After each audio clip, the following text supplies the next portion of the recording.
मोक्षमार्गस्य नेतारम् भेत्तारं कर्मभूरताम् ज्ञातारं विश्वतत्त्वानां वन्दे तद्गुणलाभरे वन्दे तद्गुणलाभरे।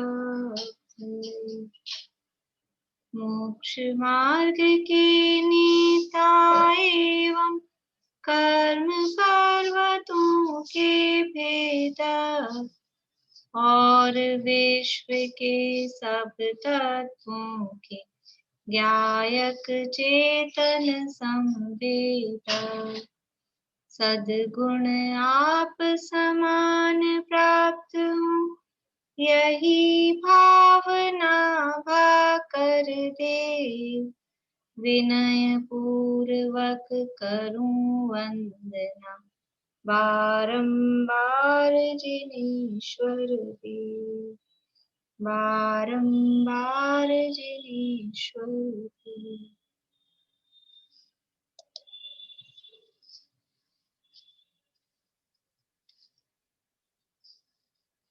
सूत्र बोलेंगे 19 नंबर का। निःशील व्रतत्वम च सर्वेषाम। सुधा जी आप शुरू करेंगे।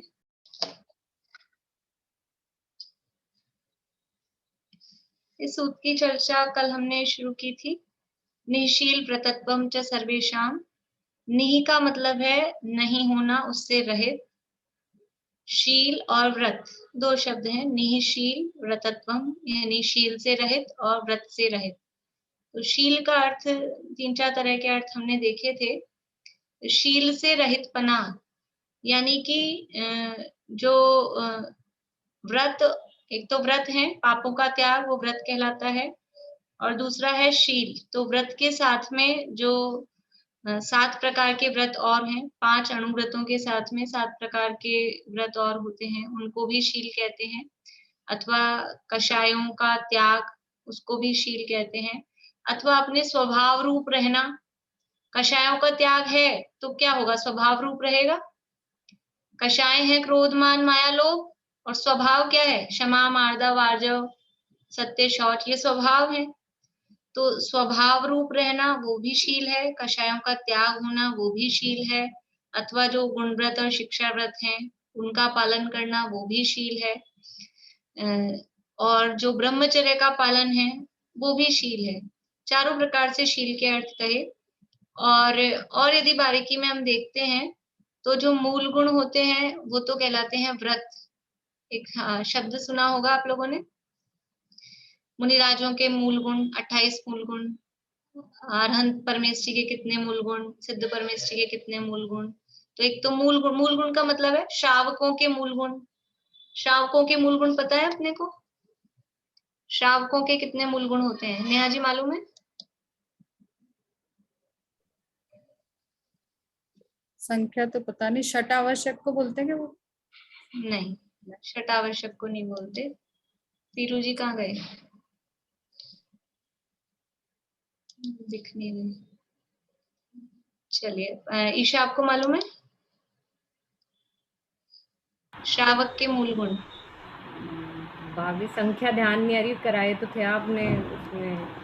नाम बता दो, संख्या नहीं, एक दो बोलो आप कि आपको कुछ ध्यान है, ऐसा समझ में आए।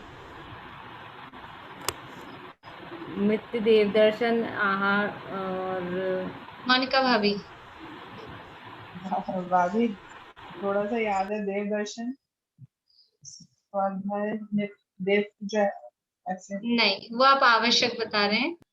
मूल गुण श्रावक, अभी हमें जब हम 45 दिन के होते ना, 40 दिन के बच्चा, तब मंदिर ले जाके अष्ट मूल गुण धारण कराए जाते हैं। हमने अपने बच्चों को करा दिए, हमारे माता पिता ने हमको करा दिए, पर क्या कराया, किसने कराया, क्यों कराया, कुछ नहीं मालूम। ज्योति जी? अष्टमूल गुण होते हैं दीदी, पर हाँ, कौन कौन से हैं?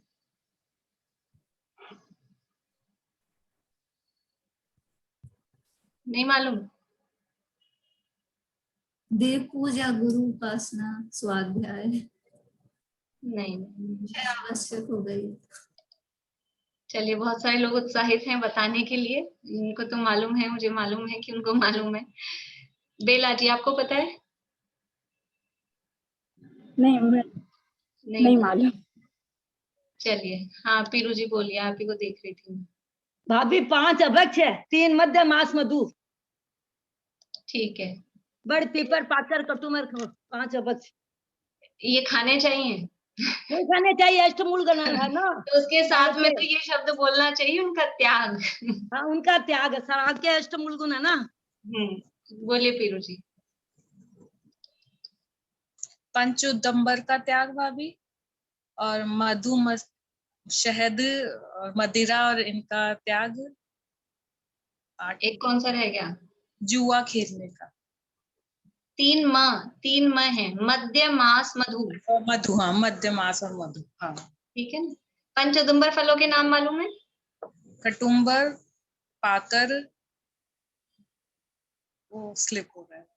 चलिए, पंच उदंबर फलों के नाम बोलिए दीपिका जी। बढ़िया, नहीं मालूम?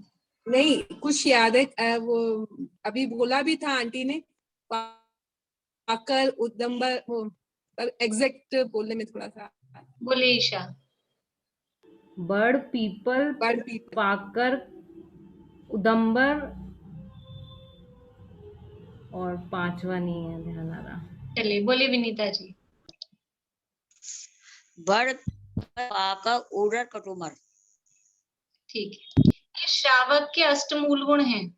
अभी प्रकरण वो नहीं था, लेकिन अभी मुझे लगा बहुत लोगों को मालूम ही नहीं है। श्रावक है ना, हम गृहस्थ श्रावक, हमारे 8 मूल गुण, ये गुण होने चाहिए। ये पंच उदंबर फलों का त्याग। पंच उदंबर फल कौन से, वही नहीं पता। बड़ का फल, पीपल का फल, ऊमर, कठूमर और पाकर, ये 5 हैं। बड़ का, पीपल का, बड़ का फल, पीपल का फल, ऊमर, बड़ा ऊमर, ऊमर ये कोई फल होता है। फिर है कठूमर, और लास्ट है पाकर फल। तो वो नाम थोड़े पुराने टाइप के हैं, कुछ इसमें कहते हैं कटहल होता है, वो उसकी पिक्चर्स आती हैं गूगल पे, आप सर्च करेंगे तो मिल जाएंगी। एक अंजीर जो अपना होता है, फिग, अंजीर, वो भी ये उदंबर फलों के अंतर्गत आता है, अभक्ष्य होता है, नहीं खाना चाहिए। तो ये पंच उदंबर फलों का त्याग, और मध्य यानी शराब, मांस तो मांस है ही, और मधु यानी शहद, इनका त्यागी। ये बचपन से पैदा होते ही जब पहली बार मंदिर जाते हैं तब इनका त्याग कराया जाता है। ये श्रावक के मूल गुण हैं। और इसी की ये मूल गुण भी क्या कहते हैं, समझ लीजिए समय के साथ में इनमें भी चेंजेस, परिवर्तन होता है, हुआ है। आचार्यों ने अलग अलग टाइप से लिखे हैं। तो अभी इसे उमर, कठूमर ये ज्यादा खाने में नहीं आते हैं, जानते भी नहीं है। बड़ का फल, पीपल का फल, तो उसको नित्य देव दर्शन, रात्रि भोजन त्याग, इस तरह से भी ये अष्टमूल गुण कहे हैं श्रावकों के, कि नित्य देव दर्शन करना, रात्रि भोजन का त्याग करना, अनछने जल का त्याग होना, ये भी श्रावक के मूल गुण में के अंतर्गत आता है। तो जैसे ये मूल गुण है, और फिर होते हैं उत्तर गुण, मतलब ये तो होने ही चाहिए, कोई भी जैन हो तो ये तो 8 बातें तो होनी चाहिए। इसके अलावा एक्स्ट्रा हम कुछ और त्याग करते हैं, और जो जो चीजें अपन ने समझ लीजिए कुछ ले रखे हैं, वो कहलाते हैं उत्तर गुण। जो मूल गुणों को पोषण दे, उनकी वृद्धि करे, उनको और सुरक्षा प्रदान करे, वो कहलाते हैं उत्तर गुण। तो जो भी उत्तर गुण होते हैं उनको भी शील कहते हैं। समझ में आ रही बात? ईशा, कुछ पूछना है आपको? ठीक है। एक तो मूल गुण जो हमारे लिए इनिशियल मतलब जरूरी हैं, जो होने ही चाहिए, वो तो कहलाते हैं मूल गुण। और मूल गुणों के साथ में, कि वो मूल गुणों जैसे ऐसा होता है ना कि हमें वस्त्र तो पहनने ही हैं, लेकिन अब वस्त्रों के साथ में फिर आभूषण होते हैं, वो एक्स्ट्रा होते हैं, वो जरूरी नहीं होते, लेकिन वो शोभा को और बढ़ाते हैं, ऐसा होता है। और भी घर में भी बहुत सारी कुछ चीजें होती है कि कुछ ये जरूरी है, लेकिन बाकी चीजें कुछ डेकोरेशन की होती हैं, वो हो तो भी ठीक है, ना हो तो भी ठीक है, उससे शोभा बढ़ती है। तो कुछ तो मूल गुण मतलब जो होने ही चाहिए, अति आवश्यक हैं, और दूसरे होते हैं उत्तर गुण कि जिनके होने पर और स्पेशलिटी आती है, वो कहलाते हैं उत्तर गुण। तो व्रत है उनको हम मूल गुण कह सकते हैं, और जो शील हैं उसको हम उत्तर गुण कह सकते हैं। बोलिए सुधा जी, कुछ पूछना? मूल गुणों में हिंसा, झूठ, चोरी, परिग्रह भी तो आता है ना, है? मूल गुणों के अंदर झूठ, चोरी, कुशील, परिग्रह ये तो पाप है, इनका त्याग, ये साथ में बोलना चाहिए हमें, इनका त्याग। अलग अलग तरह से आचार्यों ने मूल गुणों की परिभाषा दी है। तो कहीं कहीं 5 पापों का त्याग और 3 मकार का त्याग, ऐसे भी अष्ट कहे हैं। 8 की संख्या तो 8 ही है, तो अलग अलग तरह से कहे हैं कि 5 पापों का त्याग और 3 मकार का त्याग, वो भी अष्टमूल गुण कहा है। या पंच उदंबर फलों का त्याग और 3 मकार का त्याग, वो भी अष्टमूल गुण कहा है। इसके अलावा इसको पूरे को एक में ले लिया, पंच उदंबर फलों के त्याग को, और फिर रात्रि भोजन त्याग, नित्य देव दर्शन, अनछने जल का त्याग, और 3 ये हुए 7, और एक और इसी के साथ में ऐसा इसी तरह का कुछ भी ख्याल नहीं आ रहा मुझे। ऐसे अलग अलग टाइप से भी मूल गुणों की चर्चा जो अपने शावकाचार ग्रंथ हैं उनमें मिल जाती है। लेकिन जो अभी प्रचलित हैं, फेमस हैं, बालबोध वगैरह में जो पढ़ाए जाते हैं, वो पंच उदंबर फलों का त्याग और 3 मकार का त्याग, ऐसा अष्टमूल गुण कहे जाते हैं। तो यहाँ है व्रत और शील से रहित पना, वो सभी आयु के आश्रव का कारण है। यानी जो व्रतों का पालन नहीं कर रहे, कोई मूल गुणों का पालन भी नहीं कर रहे, और शील से भी रहित हैं, किसी प्रकार के उत्तर गुण भी नहीं है, तो उनको कोई सी भी आयु यानी आयु बंध के वो आश्रव का कारण है। व्रत और शील से रहित पना, और सरल अर्थ भी हम लें तो व्रत का अर्थ पापों का त्याग, और शील का अर्थ है समझ लीजिए कषायों का त्याग, कषाय सहित नहीं होना। तो जो पापों का त्याग जिनको नहीं है, कषायों का त्याग जिनको नहीं है, ऐसे निःशील और निव्रत वाले जो जीव हैं, उनको किसी भी सर्वेशाम, सभी आयु के आश्रव उनको हो सकता है। लेकिन किसका होगा कि वो और जो बाकी के परिणाम उनके जैसे हैं, बहुआरंभ परिग्रह वाले हैं कि अल्पारंभ परिग्रह वाले हैं कि मायाचारी वाले हैं, तो उसके अनुसार उनको आयु का बंध होता है। कल का जो अपना प्रकरण चला था उसमें भारती आंटी कहाँ है? हाँ, आपका क्या क्वेश्चन था? आप क्वेश्चन बोलिए, तो किसी को यहाँ भी और कंफ्यूजन हो तो ये अभी अपन कर लेते हैं वापस। वो जो 7वें गुणस्थान वाला, मेरे को ऐसा समझ में आया था कि आपने बोला था कि 7वें गुणस्थान में क्या क्वेश्चन था, मैं भूल गई। मैं एक हाँ, मुझे ख्याल में आ गया। मैंने ये कहा था आयु का जो बंध होता है वो 7वें गुणस्थान तक होता है। आयु बंध 7वें गुणस्थान तक होता है। तो इसका मतलब ये नहीं है कि निशील व्रतपना 7वें गुणस्थान तक चल रहा है, इसका अर्थ ये नहीं लेना है। आयु का बंध 7वें गुणस्थान तक होता है, ये बात अपन ने कल देखी थी। आयु बंध 7वें गुणस्थान तक होता है, 7वें से ऊपर यानी 8वें गुणस्थान में आयु नहीं बंधेगी, ये नियम है। तो इसका अर्थ ऐसा नहीं, क्योंकि यहाँ सूत्र क्या है, निशील व्रतत्वम च सर्वेशाम, तो हम ऐसा अर्थ ले लें कि 7वें गुणस्थान में भी व्रत और शील से रहित पना है, ऐसा इसका अर्थ नहीं है। 7वें गुणस्थान में तो व्रत भी है, शील भी है, लेकिन फिर भी वहां आयु बंध रही है। ये तो एक कॉमन सा सूत्र दिया है, निशील व्रतत्वम च सर्वेशाम। अभी उसकी और विशेष बात उसमें क्या बताने वाले हैं वो और अपन अभी करेंगे। ये एक सामान्य बात कही है कि जो भी जीव व्रतों से और शील से रहित है उसको आयु बंध हो ही जाएगा, ये उस तरफ से कहा है।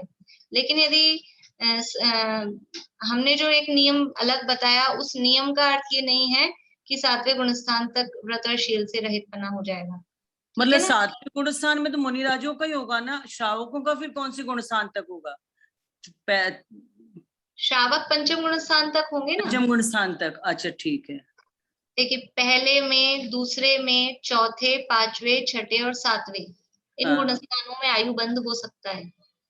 पहले में, दूसरे में, चौथे, 5वें, 6ठे और 7वें में। हाँ। तीसरे गुणस्थान में आयु बंध नहीं होता है।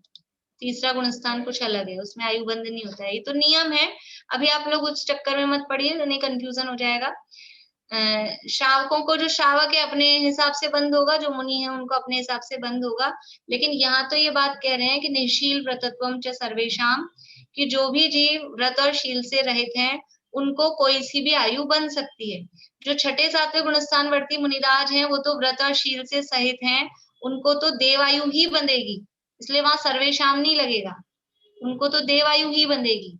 अभी भगवान आगे की भी तो आयु बंधी थी, भगवान की भी तो आयु, भगवान ने भी तो बोले इतने साल जिए, भगवान इतने साल रहे, तो उनकी भी तो आयु बंधी है। भगवान, हाँ ये प्रश्न भी था इनका भारती आंटी का कि वो 84 लाख पूर्व की आयु ऋषभदेव भगवान की, भगवान मतलब उनकी थी, ऋषभदेव, राजा ऋषभदेव कहें कि भगवान ऋषभदेव कहें, तो 84 लाख पूर्व में उनके त्रिभाग तो आए होंगे, आयु बंध का काल तो आया ही होगा, तो आयु बंधी होगी। ऐसा नहीं है, जिनको इसी भाव में भगवान बनना है, वो तो तीर्थंकर बनने वाले थे, पहले से ही पता था, उनके गर्भ में आने के 6 महीने पहले रत्नों की वर्षा हो रही थी, सबको पता था ये तीर्थंकर बनने वाले हैं, मतलब भगवान बनने वाले हैं। तो जो भगवान बनने वाले हैं उनके आयु का बंधन नहीं होता, नियम है। जो इसी भाव में जिस भाव में अभी जन्म हुआ है, उसी भाव में जो भगवान बनने वाले हैं, जितने भी जीव मोक्ष गए हैं, चाहे बाहुबली भगवान हो, चाहे हनुमान जी हो, चाहे रामचंद्र जी हो, चाहे 24 तीर्थंकर हो, जो भी मोक्ष गए हैं उसी भाव से मोक्ष गए हैं, उनको आयु का बंध नहीं हुआ। आयु बंधने के बाद में उसको भोगना वो अनिवार्य है, फिर मोक्ष नहीं जा सकती। यदि आयु बंध गई तो वो आयु भोगनी पड़ेगी दूसरी जो बंध गई है, तो उसको भोगेंगे तो फिर मोक्ष कैसे जाएंगे। इसलिए जिन जीवों को मोक्ष जाना निश्चित है, इसी भाव में वो मोक्ष जाने वाले हैं, उनको आयु बंधन नहीं होता, चाहे त्रिभाग आए, त्रिभाग आते रहेंगे, मतलब आयु बंध का टाइम आपको समझ में आएगा, लेकिन फिर भी उनको आयु बंध नहीं होगी, इस तरह के उनके परिणाम ही नहीं होते हैं। बोलो ईशा। त्रिभाग मतलब? त्रिभाग का मतलब है आयु बंध का टाइम। अच्छा, कोई बात नहीं है उसमें, बहुत लोगों के हाथ खड़े हो गए हैं। बोलिए अनीता आंटी, जिन लोगों के पहले से हाथ खड़े हैं, जिनका समाधान हो गया, वो डाउन हैंड कर ले। बोलिए अनीता आंटी। धर्म शरीर का आरोग्य आयु कर्म नहीं बनता, इसका मतलब। हाँ यही धर्म शरीर उसे तो कहते हैं ना, जो हाँ बोलिए शीला भाभी। कल आपने 2 प्रश्न वो किए थे ना कि एक बार में कितनी आयु बढ़ सकती है और कितनी आयु रह सकती है, वो उसका उत्तर मुझे ख्याल में याद आ गया था, लेकिन अभी ये चर्चा चल रही थी, अभी करते हैं, ये बात पूरी हो जाए। बोलिए प्रमिला चाची। मेरा प्रश्न है, आयु त्रिभाग में बनती है 2/3 में, चलो वो ठीक है, पर आयु की मात्रा, मेरा मतलब कोई 100 वर्ष जिएगा, 1000 वर्ष जिएगा, 20 वर्ष जिएगा, इसके भी कंपोनेंट हैं क्या बेसिक? भाई ये निर्धारित कैसे होता है कौन कितनी आयु जिएगा? ये भी कर्म कोई निमित्त है क्या इसमें? ये तो जब आयु बंधती है ना, आयु जब बंधती है तो कितनी स्थिति बंधी, वो स्थिति जितनी बनती है उससे वो उस स्थिति तो के इसके भी मतलब जो बाकी 7 कर्म हैं ये तय करते हैं क्या कि कौन जीव कितना जिएगा अगली पर्याय में?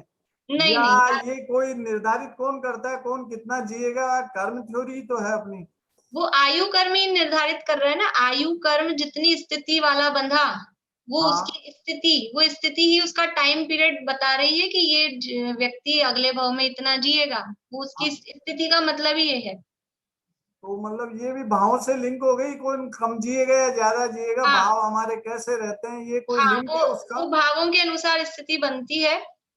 यदि 3 आयु है, मनुष्य, तिर्यंच और देव, ये 3 आयु में शुभ भावों से अधिक स्थिति बनती है और अशुभ भावों से कम स्थिति बनती है। ये एक कंपोनेंट है ना, बेसिक नियम है। और नरक आयु में अशुभ भावों से अधिक स्थिति और शुभ भावों से कम स्थिति। नरक में क्योंकि नरक की अधिक स्थिति अच्छी नहीं है, तो नरक में उल्टा होता है। बाकी 3 आयु में वो नियम अलग है उसके। ओके, जय जय। बोलिए शशि जी। जो मोक्ष काम, जो जिस भाव से मोक्ष तद्भाव मोक्षगामी होते हैं, वो सम्यक दर्शन सहित ही जन्म लेते हैं कि उन्हें उसी भाव में सम्यक दर्शन होके भी मोक्ष हो जाता है? उसी भाव में भी सम्यक दर्शन होके मोक्ष हो जाता है, मतलब सम्यक दर्शन सहित ही जन्म ले ऐसा नियम नहीं है। ऐसा कुछ नहीं है। अच्छा, पर तीर्थंकर जो होते हैं वो तो सम्यक दृष्टि होते हैं पिछले भाव से, पर सामान्य लोगों के लिए ऐसा नियम नहीं है। इनका पिछले भाव से बनता है क्या सम्यक, या पहले ही बन जाता है सम्यक्त्व? हाँ, जो जिस भाव से मोक्ष होते हैं तीर्थंकर, उसी भाव से बनता है या उससे पहले वाले भाव से? देखिए सम्यक तो बंधता नहीं है, सम्यक तो होता है, और तीर्थंकरों को पहले भावों से, पिछले भाव से ही होता है। तीर्थंकरों से क्रम से होता हुआ आता है क्या तीर्थंकरों को? क्योंकि तीर्थंकर प्रकृति बंधती है साथ में, तो तीर्थंकर प्रकृति मिथ्या दृष्टि को नहीं बनती, इसलिए उनका सम्यक दृष्टि वो पहले से ही सम्यक दृष्टि होती है, तभी उनको तीर्थंकर प्रकृति बनती है। बोलिए सुधा जी। पहले से लग रहा है हैंड ना, हैंड पहले से हो रहा है, हाँ साहब बोल नहीं रहा। मैंने एक सूचना दी थी ना कि जिनका प्रश्न हो गया वो अपने हैंड डाउन कर लें। आपका ध्यान कहाँ था क्लास में? कोई बात नहीं, चलिए। कल मैंने आपको प्रश्न दिया था, एक तो कल ही हो गया था कि एक जीव को एक बार में कितनी आयु बनती है। एक जीव को एक बार में कितनी आयु बंधती है, ये प्रश्न था। इसका जवाब कल हो गया था। मैं अलग अलग सबसे नहीं पूछ रही हूँ, आप लोग उंगलियां दिखा दीजिए ताकि अपना टाइम बच जाए। एक जीव को एक बनती है, दो बनती है, तीन बनती है, चार बनती है। चार से ज्यादा तो बंधेगी नहीं। पांच बन सकती है क्या किसी को आयु? पांच होती ही नहीं है। तो एक बनती है तो एक उंगली, दो बनती है तो दो उंगली, दो बंधती है। ईशा कैसे बनती है दो? चलिए बाकी लोग एक बता रहे हैं, दो कैसे बनती है?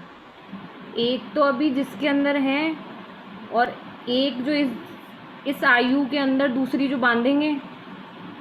तो ये जिसमें अभी है ना वो बंध नहीं रही, अभी तो बंध गई थी पहले। अभी प्रश्न ये था एक समय में, एक बार में कितनी बंधेगी? एक बार में तो एक ही बंधेगी। अभी जो जिसमें हम है ना उसको बंध रही है नहीं बोलेंगे, वो तो बंध चुकी है। उसके लिए प्रश्न ये थे, उसके लिए प्रश्न दूसरा था कि एक जीव को एक साथ कितनी आयु रह सकती है, हो सकती है, स्टॉक में कितनी आयु हो सकती है, सत्ता में, सत्ता कहें, स्टॉक कहें, कितनी आयु एक साथ हो सकती है वो कहें। हाँ आप उंगली दिखा सकते हैं, एक हो सकती है, दो हो सकती है, तीन, चार, चार, दो, दो, चार, दो। सुधा जी आपकी कितनी उंगलियां हैं समझ नहीं आ रही है, आपका तो ऐसे दिख रहा है हाथ, पता नहीं, कंफ्यूज है। मीनू दी तीन दिखा रही हैं, तीन। मीना चाची चार। सरोज आंटी आपकी कहाँ उंगलियां? दो, चार। अच्छा सब तरह के लोग हैं, बढ़िया। देखिए एक जीव को, मोनिका अभी आपने दिया था जवाब, अच्छे से दिख नहीं रही है। दो, बढ़िया। जिन्होंने दो जवाब दिया है उनका जवाब ठीक है। एक जीव को एक बार में स्टॉक में, सत्ता में दो आयु हो सकती है। कौन सी दो हो सकती है? जो अभी ईशा ने बताई थी कि एक तो जो हमारे चल रही है अभी वो, और एक हमने अगले भाव के लिए बांध ली वो। इसके अलावा यानी हम यहाँ कितना भी हम मतलब इकट्ठा करें, एक पीढ़ी के लिए, दो पीढ़ी के लिए, 7 पीढ़ी के लिए, हम कितना भी रुपया पैसा धन दौलत इकट्ठा करें, और कर्म भी हमने बहुत इकट्ठे कर लिए 70 कोड़ा कोड़ी के, लेकिन आयु एक भाव से ज्यादा की इकट्ठी नहीं कर सकते कि एक साथ 2, 4, 10 आयु बांध लें, चलती रहे 8, 10 भावों तक। ऐसा नहीं हो सकता। आयु एक तो जो अभी चल रही है, वर्तमान में जो चल रही है वो आयु, वो हमारे साथ में अभी है। प्रश्न ये था सत्ता में कितनी हो सकती है, तो सत्ता में चारों आयु कभी भी किसी के भी एक साथ नहीं होती है, नहीं हो सकती है, क्योंकि बस इस भाव की आयु जो है वो, और अगले भाव की यदि किसी ने बांध ली है तो वो, उससे भी अगले भाव की आयु कभी भी हमारे साथ में अभी से नहीं बंधेगी। भले ही केवल ज्ञानी भगवान जान लें, समाव क्षण में जाएंगे तो हम अपने 3 भाव आगे के कोई देख ले, देख सकते हैं ना समाव क्षण में? कहाँ देख सकते हैं समाव क्षण में? कहाँ देखेंगे? समावशरण में 3 भाव आगे के कहाँ दिखेंगे? बेला जी। वापी वापिका में। और कहाँ दिखेंगे? शीशा में भी दिखते हैं। दर्पण में। दर्पण। और बेला भाभी, और कहाँ दिखेंगे?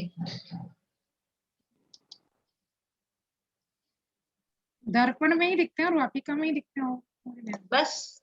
अरे जो सबसे फेमस है वो तो बता ही नहीं रहे आप लोग। जो जितना फेमस जगह है, मतलब बोली रजनी जी। भामंडल में। भामंडल में। भामंडल में दिखते हैं ना ये दर्पण और ये वापिका। तो ये अपन ने स्पेशली समावशरण की रचना पढ़ी जब पता लगा, वरना भामंडल का तो पहले से ही पता है कि उसमें दिखते हैं। तो वो अपने को 3 भाव आगे के दिखे तो क्या 3 आयु हमारी बंध गई? देखिए प्रकरण तो मतलब ये इतना नहीं है, लेकिन अब वो चल गया है तो बात कर रहे हैं अपन। अपना विषय तो नहीं है ये इतना सारा। 3 भाव क्या आगे की आयु अपने को बंध गई? कि बंधी नहीं है, लेकिन वहां दिख जाती है केवल, यानी भगवान के ज्ञान में भी आती है और वहां दिख जाती है। लेकिन आयु केवल एक अगले भव की ही बनती है। एक जिस भव में जो चल रही है, जैसे हमारे साथ अभी हम मनुष्य हैं तो एक मनुष्य आयु है, और जिसने जो भी बांधी हो, देव बांधी, तिरंच बांधी, नरक बांधी, हम दूसरी क्यों सोचे, हम देव सोचें कि देव आयु बांध ली। तो एक ये मनुष्य आयु और एक देव आयु, बस ये 2 आयु ही हमारे साथ में अभी हो सकती है। जिसकी बंध गई हो, नहीं बंधी हो तो एक मनुष्य आयु ही साथ में है। इसके अलावा बहुत सारी आयु, तीसरे भव की, चौथे भव की, वो आयु स्टॉक में नहीं हो सकती है। चलिए बोलिए कविता जी।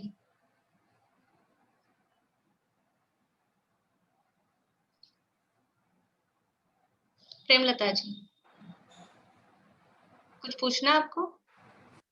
आभा मंडल में आयु पहले की 3 बाद की ऐसे दिखती है? हाँ, 3 पिछली भूतकाल की, 3 आगे की और 1 वर्तमान की, ऐसे करके 7 दिखती हैं।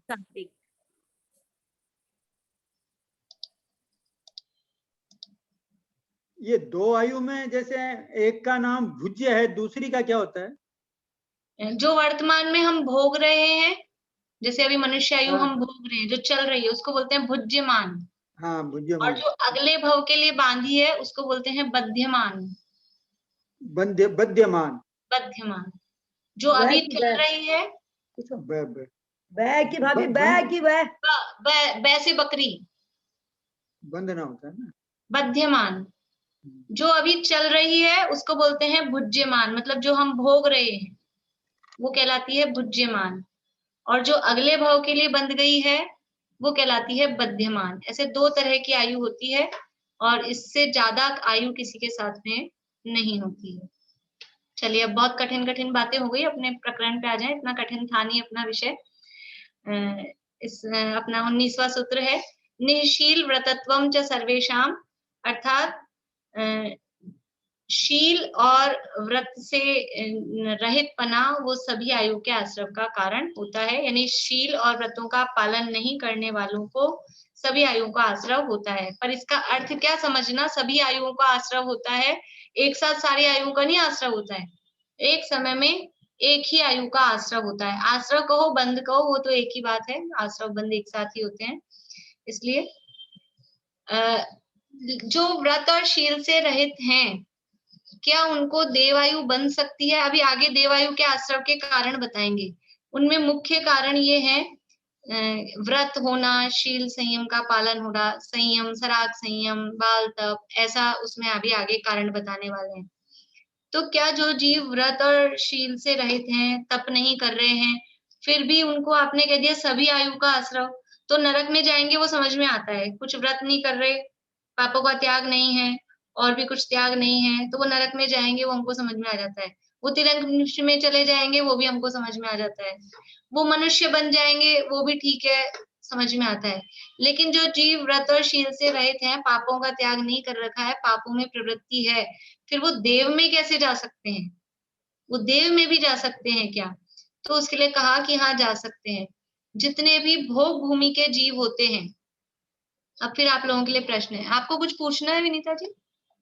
पूछना हो तो आप लोग हैंड रेज करिए, मैं आपको पहले भी बोल चुकी हूँ। जवाब देने के लिए हैंड रेज मत करिए क्योंकि वो कंफ्यूजन हो जाता है फालतू में। भोग भूमि के जीव, भोग भूमि के जीव मरकर कहाँ उत्पन्न होते हैं? बोलिए आशा आंटी। भोग भूमि के जीव मरकर कहाँ उत्पन्न होते हैं? पहले स्वर्ग में देव बन जाते हैं। पहले स्वर्ग में। दूसरे चलिए, और बीना भाभी।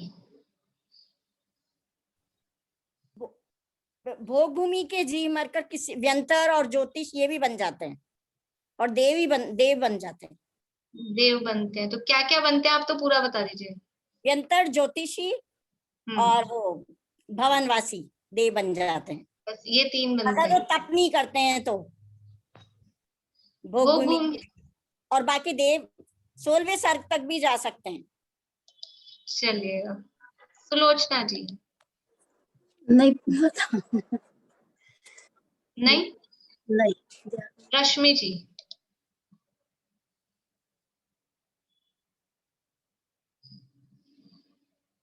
अनम्यूट करिए। नहीं पढ़ा था ना अपन ने भोग भूमि। कुछ लोग कॉपी पलट रहे हैं अपनी। अंकल बोलिए। भोग भूमि के जीव तो मरकर के देव बनते हैं, कोई भी बन सकता है, कोई सा भी देव। कोई सा भी।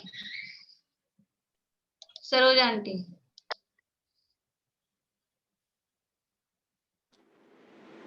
देव ही बनते हैं, सम्यक दर्शन सहित होते हैं तो भवनवास उसमें वैमानिक देवों में जाते हैं। वैमानिक देव सम्यक दर्शन सहित होते हैं। नहीं, संयम पालने से तो देवायु का ही बंद होगा। हाँ।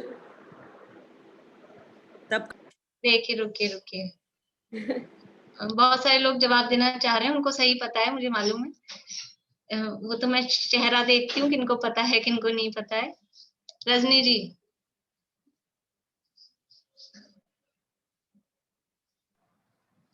भोग भूमि के मरकर देव बनते हैं, ये मालूम। कौन से? चलिए, हाँ प्रमिला चाची जी बोलिए। मिथ्या दृष्टि तो मर गए भवंतरिक में, और सम्यक दृष्टि विमानवासी में। विमानवासी पहले स्वर्ग से लेके 16वें स्वर्ग तक, और ऊपर 9 ग्रह 9 निदेश 5 अनुत्तर। तो कौन से विमानवासी बनते हैं? वैमानिकों में। ये सब वैमानिकी है ना, वैमानिकी है 16वें स्वर्ग के ऊपर वाले। 16 स्वर्ग में सही। चलिए, आपका भी आधा सही है। दीपिका जी बोल दीजिए आप सही जवाब। पहले और दूसरे स्वर्ग तक जा सकते हैं वैमानिक में, वैसे भवंतरिक में जा। ऐसे मतलब कौन? जो मिथ्या दृष्टि है वो हाँ। भवंतरिक, सम्यक दृष्टि पहले दूसरे से। ठीक है, बढ़िया। आप लोगों का भी यही जवाब था ना, जिनके हाथ खड़े हैं। अंकल आपको कुछ और कहना है? नहीं, यही जवाब। ठीक है, बढ़िया। देखिए, भोग भूमि के जितने भी जीव हैं मिथ्या दृष्टि हैं, मनुष्य हो चाहे तिर्यंच हो। मिथ्या दृष्टि मनुष्य और तिर्यंच मरकर भवनवासी, व्यंतर और ज्योतिष भवनत्रिक में ही पैदा होते हैं, पहला नियम। और जितने भी सम्यक दृष्टि मनुष्य और तिर्यंच हैं वो सब मरकर पहले और दूसरे स्वर्ग में ही उत्पन्न होते हैं, ऊपर नहीं, 16वें स्वर्ग तक नहीं जाते, और ऊपर ग्रहवैकों में इनमें नहीं जाते हैं।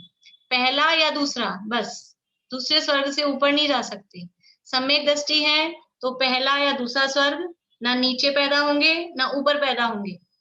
और मिथ्या दृष्टि है तो भवनत्रिक में पैदा होंगे। ये नियम है भोग भूमि का।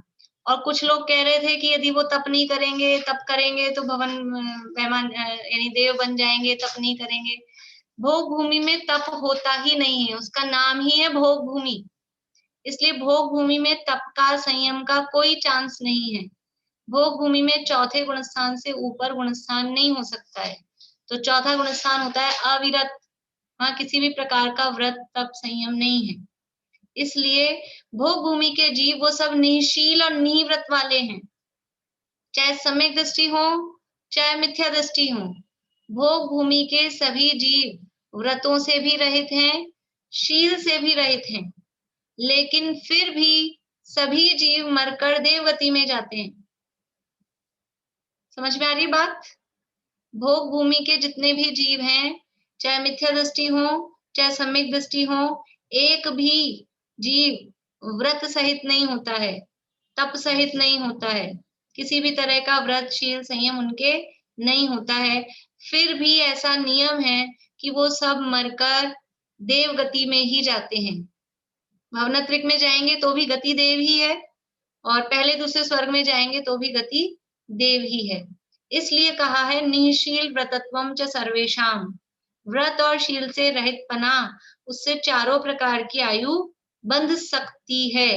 व्रत और शील से रहित हैं तो नरक में भी जा सकते हैं, व्रत और शील से रहित है तो त्रियंश भी बन सकते हैं, व्रत और शील से रहित है तो मनुष्य भी बन सकते हैं, और व्रत और शील से रहित भोग भूमि के जीव हैं वो सब देव बन सकते हैं, बनते ही हैं। इसलिए निःशील व्रतत्वम च सर्वेषाम। बोलिए सुमन जी। हाँ, ये भोग भूमि में आयु बंध का आश्रम मतलब वहां आते कैसे हैं, ये भी थोड़ा बताइए। वो वही भोग भूमि में अंतिम 6 महीनों में, अंतिम 9 महीनों में, नहीं, भोग भूमि में जन्म लेने का कारण वहां पे भोग भूमि में जन्म लेने का कारण, ये तो चर्चा अपन ने तब की थी जब भोग भूमि का स्वरूप पढ़ा था। अभी बताते हैं फिर से। बोलिए अनीता आंटी। ऐसे कर्म भूमि के जीव होते हैं, मंद कषाइयों और निःशील व्रत हो तो वे जा सकते हैं स्वर्ग में। हाँ, जा सकते हैं। अभी देवगति के आश्रम के कारण बताएंगे ना, अभी वो तो बात बताएंगे ही। यानी देवगति में कौन जा सकता है? सम्यक दृष्टि जा सकता है कि मिथ्या दृष्टि जा सकता है? सम्यक दृष्टि जाएगा तो 1, और मिथ्या दृष्टि भी जा सकता है तो 2। देवगति में अगर सम्यक दृष्टि ही जाएगा तो 1 उंगली, और मिथ्या दृष्टि भी जा सकता है तो 2 उंगली। बढ़िया, ज्यादातर लोगों की सबकी 2 उंगली है। मिथ्या दृष्टि भी देवगति में जा सकता है, उसमें कोई बाउंडेशन नहीं है, तो मिथ्या दृष्टि भी जा सकता है। और सामान्य रूप से देवगति में जाने के जो कारण है वो यहाँ बताएंगे। वो व्रत तप आदि, किसी भी प्रकार के व्रत तप आदि करना, कषायों की मंदता वो तो होनी ही पड़ेगी। ये कषायों की तीव्रता तो नरक आयु के आश्रम का कारण है, और कषायों की तीव्रता से देवगति में जाएगा तो दोनों का सेम तो कारण नहीं होगा, तो वो विशिष्ट कारण तो वो है ही। लेकिन यहाँ ये स्पेशल बात बताई है कि व्रत और शील से रहित है फिर भी देवगति में जा रहा है, क्योंकि वहां कषाएं मंद होती हैं। भोग भूमि के जीवों की कषाएं मंद होती हैं, वहां तीव्र कषाएं नहीं होती। भोगों में अपने अपने हैं, किसी से लड़ाई झगड़ा, ये अपन ने सब पढ़ा था। भोग भूमि का स्वरूप पढ़ा जब, कि किसी को वहां शेर वगैरह भी रहते हैं तो भी वो मांसाहारी नहीं होते, दूसरों को मारने वाले नहीं होते, शेरों से किसी को डर नहीं होता, वो सब तिर्यंश के युगल वहां रहते हैं। और फिर जब भोग भूमि से तीसरे काल से चौथे काल में कन्वर्ट हुआ तब यही तो हुआ था कि वो सब हिंसक होने लग गए, वो क्रूरता दिखाने लग गए। अभी तक वो जो वाइल्ड एनिमल थे वो क्रूर नहीं थे भोग भूमि के समय, और जैसे ही कर्म भूमि में कन्वर्ट होने लगे तो वो अपनी क्रूरता दिखाने लगे, तो समस्या आने लगी। तो फिर जो कुलकर हुए थे उन्होंने उनके समाधान बताया कि भी इनसे अपनी रक्षा करो। तो भोग भूमि में किसी को तीव्र कषाय वगैरह नहीं होती है, इसलिए वो मंद कषाय के फल में सभी जीव देवगति में ही जाते हैं। अब भोग भूमि में उत्पन्न कैसे होते हैं उसके कारण डिटेल में तो तब चर्चा की थी, अभी सामान्य रूप से कहते हैं। तो पात्र दान के फल में, दान के फल में, और उसमें भी पात्र दान के फल में वो भोग भूमि की प्राप्ति होती है विशेष रूप से। और यदि कुपात्र दान दिया है तो उसके लिए कुभोग भूमि की प्राप्ति होती है। ये सामान्य रूप से कहा जाता है, और उसके काफी डिटेल में वर्णन वो तब अपन ने पढ़ा था। और अभी आगे 7वें अध्याय में जो अंतिम सूत्र आएंगे दान वाले, 7वें अध्याय के लास्ट में जब दान का प्रकरण आएगा तब वापस से उसकी थोड़ी चर्चा अपन करेंगे। अभी ये निःशील व्रतत्वम च सर्वेषाम, ये समझ में आया आपको कि व्रत और शील से रहित पना, व्रत और शील से रहित पना वो सभी आयु के आश्रम का कारण बन जाता है, कोई सी भी आयु से बंध सकती है, ये सामान्य रूप से कहा।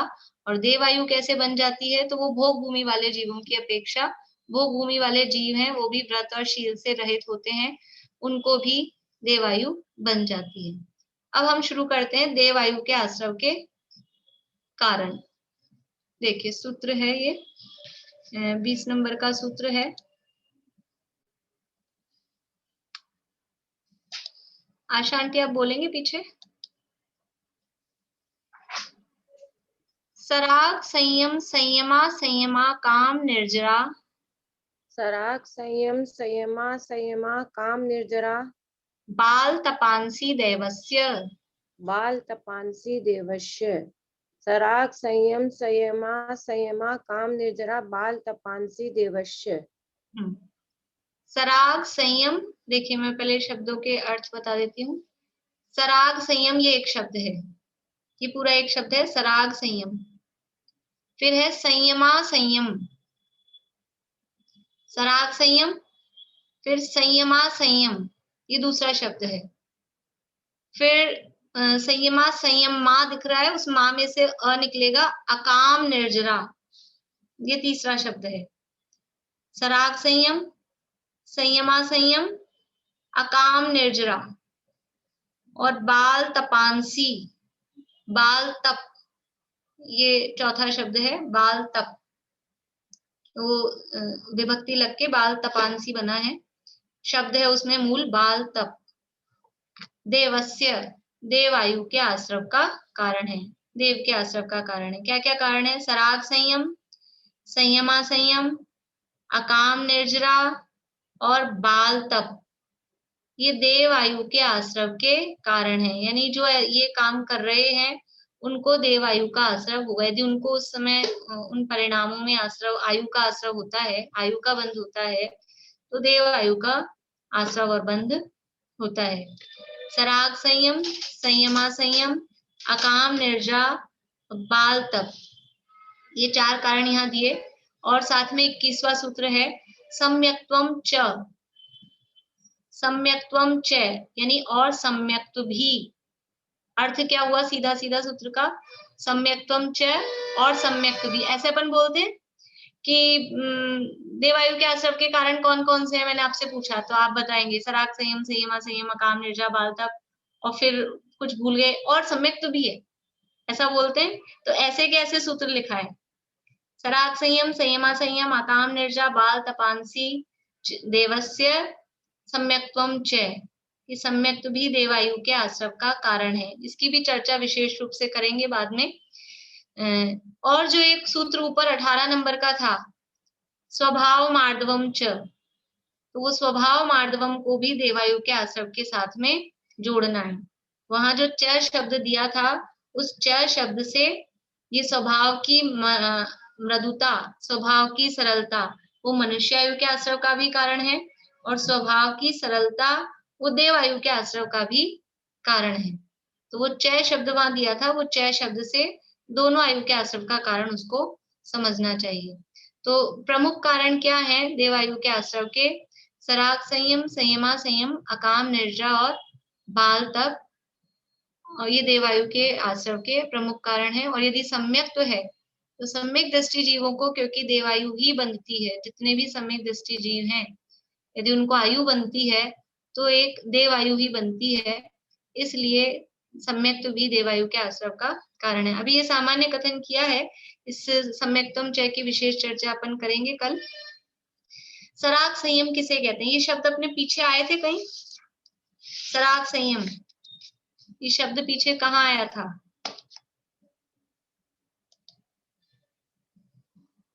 बोलिए रेखा जी दिल्ली। 12वें सूत्र में, 12 नंबर के सूत्र में। 12 नंबर का सूत्र में क्या वर्णन था? सराग संयम का कि 5 इंद्रिय मन के विषय को से विरक्त होकर 6 काय के जीवों की हिंसा न करने को सराग संयम कहते हैं। हाँ नहीं, वहाँ 12 नंबर के सूत्र में विषय क्या था? उसमें साता वेदनी के कर्म, साता वेदनी के आश्रव के कारण सराग संयम शब्द आया था, और वहाँ सराग संयम का अर्थ इन्होंने बताया। अच्छा, और कोई बताएंगे सराग संयम किसे कहते हैं? बोलिए सुधा जी। राग पूर्वक संयम पालना। राग पूर्वक संयम पालना। व्रत अनुकंपा दान सराग संयम आदि योगा सोच शांति शोचमिति सद्वेदस्य। ये तो सद्वेदस्य हो गया। सराग संयम किसे कहते हैं? बोलिए ईशा। ऐसा संयम जिसमें वो आंटी ने जो बोला वैसे वही कि राग हो, संयम के साथ राग साथ साथ चले। ठीक, बोलिए दीपिका। मुनिराजों के होता है वो संयम छठे गुण स्थान होती। ठीक है, कविता जी।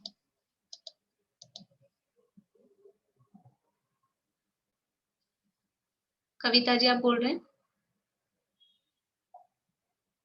अभी राग तो है, राग, लेकिन अभी पूरी तरह से उनके राग नष्ट नहीं हुआ है। देखिए, सराग संयम का अर्थ है संयम के साथ रहने वाला राग। राग यहाँ दिया है अर्थ 254 पेज पे अपनी पुस्तक में। राग पूर्वक संयम पालने को सराग संयम कहते हैं। राग पूर्वक संयम पालना मतलब संयम तो है, लेकिन संयम के साथ में अभी राग भी है। तो वो जो संयम का पालन हो रहा है वो राग सहित हो रहा है। और ऐसी स्थिति कब होती है? ये छठे गुणस्थान में। छठे गुणस्थान वर्ती जो मुनिराज हैं वो सराग संयमी कहलाते हैं। संयमी कौन होते हैं? संयमी होते हैं मुनिराज। संयमी किसे कहेंगे? संयम का धारण, संयम किसके होता है? संयम होता है मुनिराजों की। संयमी कहलाते हैं मुनिराज। मुनि दशा से पहले संयम नहीं है। ठीक है। और संयम का अर्थ क्या है वो भी उन्होंने बताया था, रेखा जी ने। संयम का अर्थ है कि 5 इंद्रिय के विषयों से निवृत्ति और 6 काय के जीवों की रक्षा का जो भाव है वो कहलाता है संयम। ऐसा बोलते हैं थोड़ा संयमित रहो, संयम में रहो। तो संयम का मतलब है विषयों से निवृत्ति, 5 इंद्रिय के विषयों में प्रवृत्ति नहीं करना, उससे विरक्ति का जो भाव है, और जीवों की रक्षा का जो परिणाम है, 6 काय के जीवों की हिंसा से जो विरक्ति हुई उसको संयम कहते हैं। बोलिए। पांचवें गुण स्थान वाला संयम ही नहीं होता क्या? 5वें गुणस्थान के लिए शब्द है संयमा संयम, वो अलग ही शब्द है। संयमा संयम।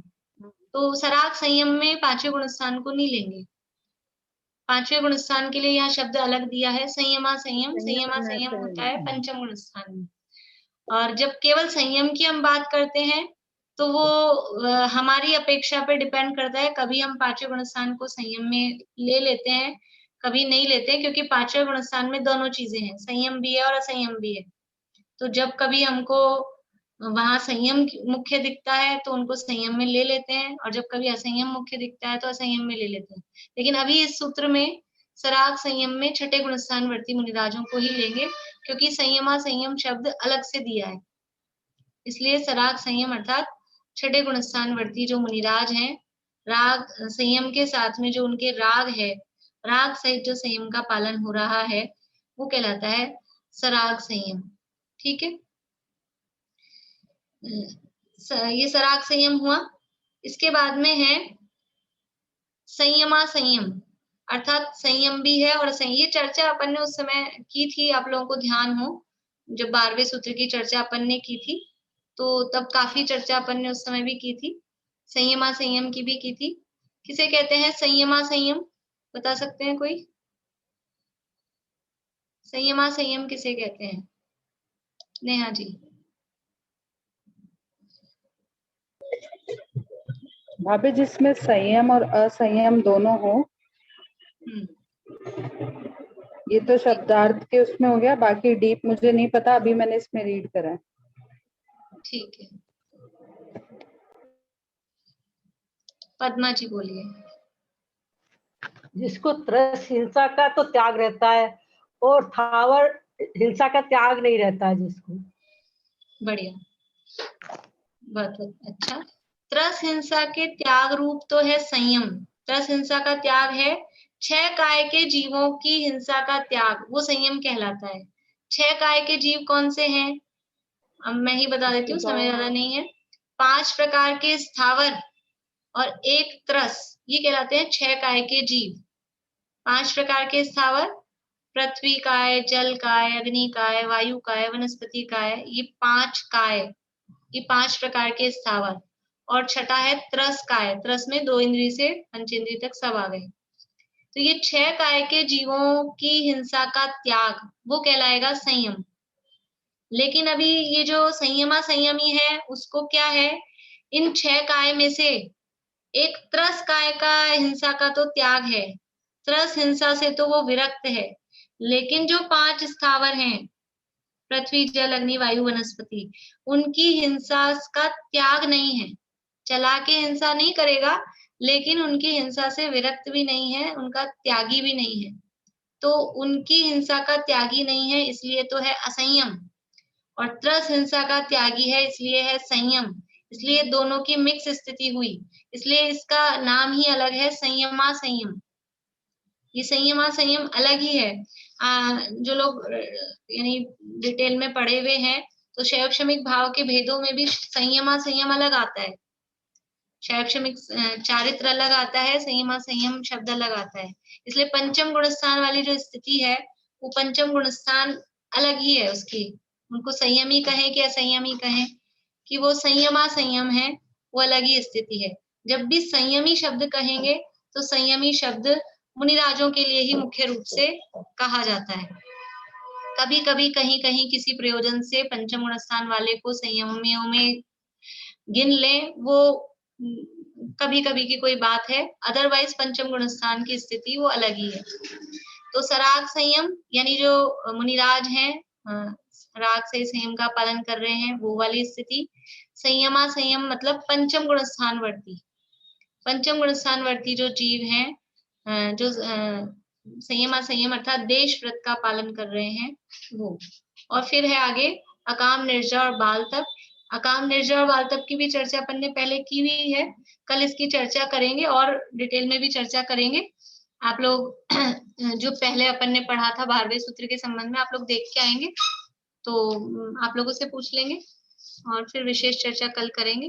अभी किसी को प्रश्न हो तो आप लोग पूछ लीजिए, नहीं तो पूरा करते हैं।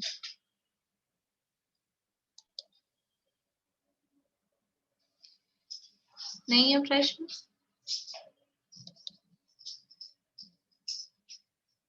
चलिए जिनवाणी स्तुति करते हैं। बोलिए ज्योति जी। दीदी सराग संयम थोड़ा और बता दीजिए। और फिर कल करेंगे अपन, कल आप बता देना, याद दिला देना, कल अपन चर्चा करेंगे तो क्लियर हो जाएगा। चलिए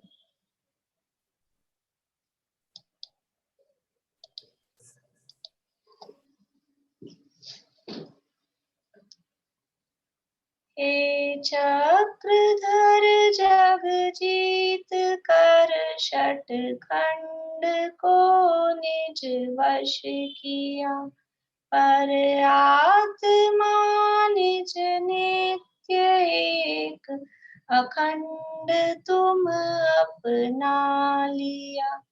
हे ज्ञान घन हरनाथ जिन धन धान्य को ठुकरा दिया, विज्ञान घन आनंद घन निज आत्मा को पा लिया। 9 बार नमो कार्य मंत्र।